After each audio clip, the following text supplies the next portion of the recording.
by name Idauke Julius. This is my second time in this church. Wow, just celebrate the Lord. Second time. The first time I visited this church was last year, April, to be precise. I was in a course of duty.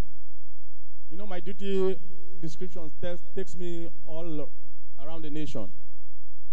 So, I've been battling diabetes, blood sugar, for a year.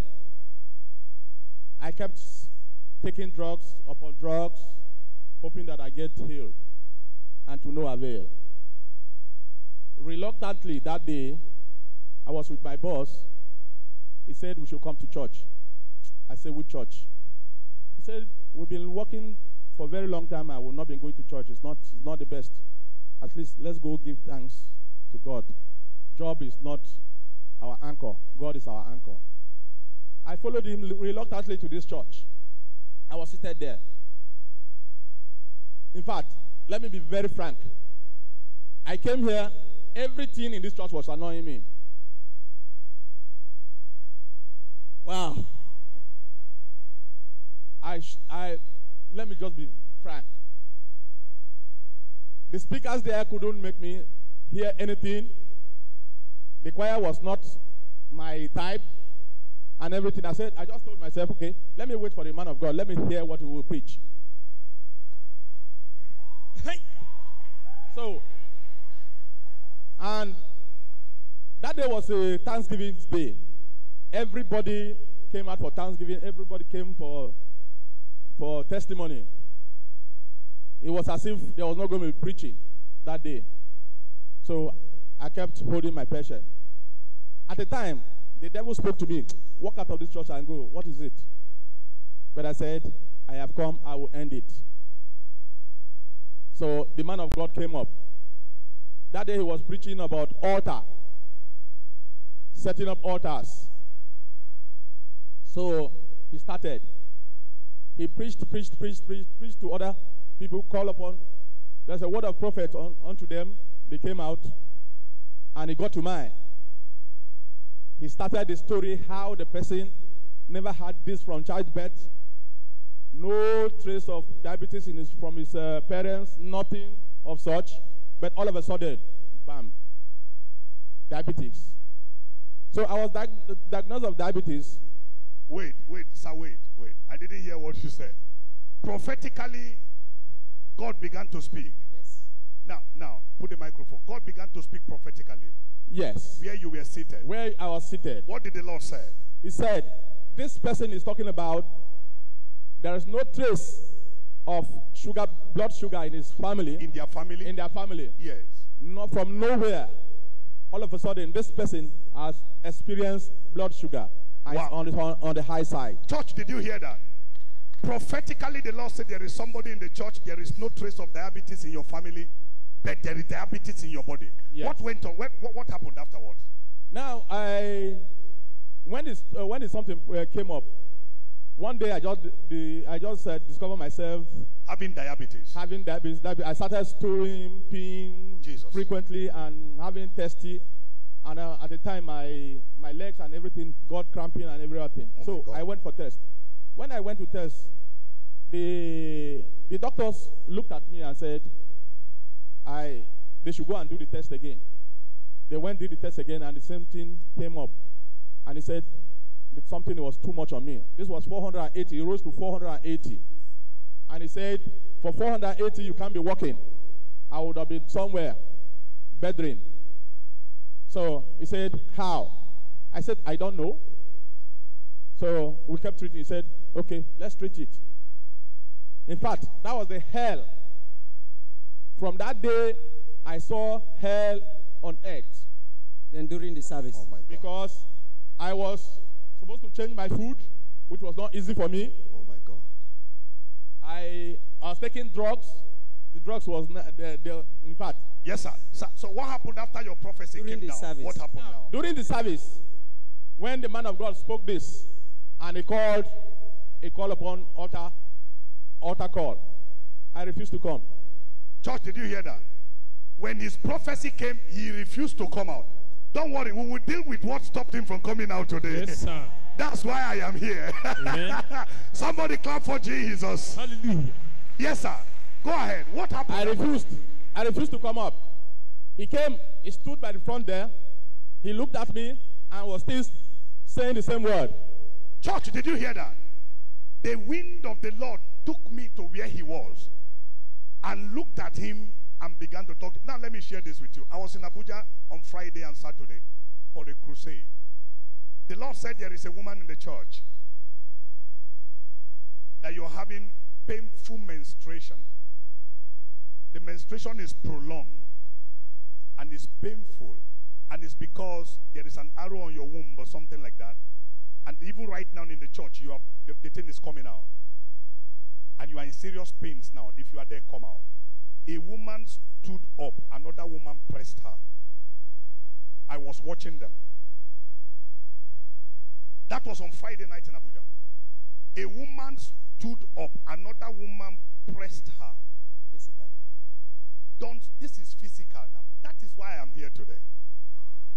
Okay, let me not preach. Let Oga finish. Please, something want to happen now. Okay. So, he made altar call. About 4 people came out on that call. But he said, the person has not come out. Hey! I stood there. I said to myself, I've seen so much. I know they go. Nobody's moving in here. Every altar fighting your prophecy.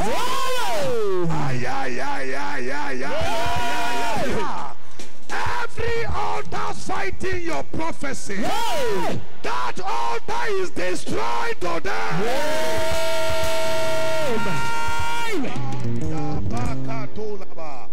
Sit down, church. Yes, sir. Yes, sir. We are listening. I was sitting with my boss. Today he's here too. He's here with me. Where is the boss? Where is the boss? Oga, please come out. Wow, wow. This is my boss. Wow. Ah, my boss, you are welcome, sir. Yes, sir. Yes, sir. So, I will see your boss later. He tapped me. Guy, they are mentioning their case. I said, beg. I'm not going anywhere. So they came up and they said, come and drop your offering at the altar. I was reluctant and said, why altar? Why not basket? I said, reluctantly, I came and I did my offering. I went, sat back. So every testimony, every prophecy was about me, and I refused. And what he said that baffled me most, he said, if he be a man of God, for this person, if he goes back, he has given him 3 days. That blood sugar will go back to normal. Hey! Church, you are sitting down. Can you see more? Somebody.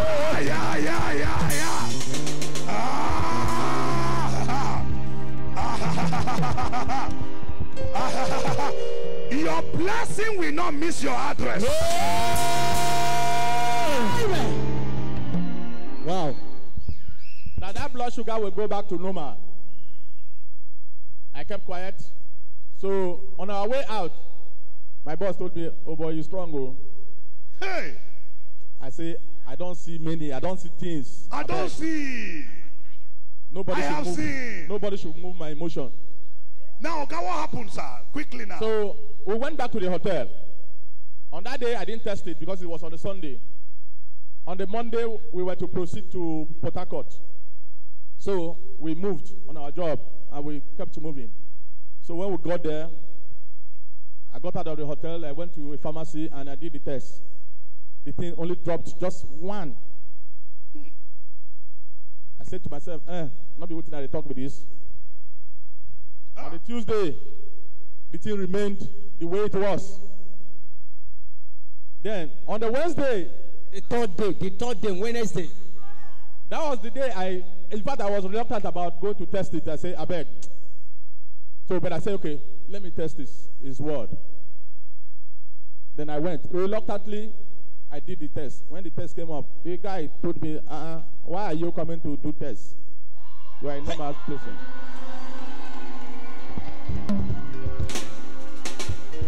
I said, no. What did you get? He said, the whole thing, when you get it, okay, he got 100 over 18. And if you divide that, it's about 4.5. So the 4.5 is a normal blood sugar for everybody. Normal blood sugar. Normal blood sugar. Hey! Normal blood sugar. Normal.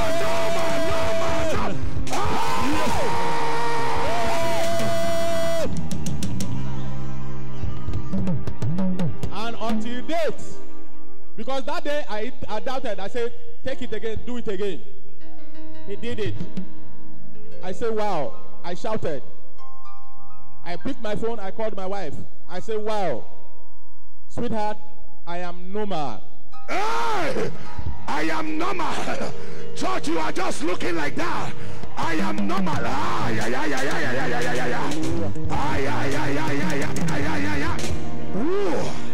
I went to my boss because where we were working, you know, our job entails doing BVN and opening account for people nationwide. So where we were working in trade, there was a pharmacy just behind it. So that's where I went and did the test. So I came and I told my boss, I said, what this man of God in Makurdi said is true. He said, how?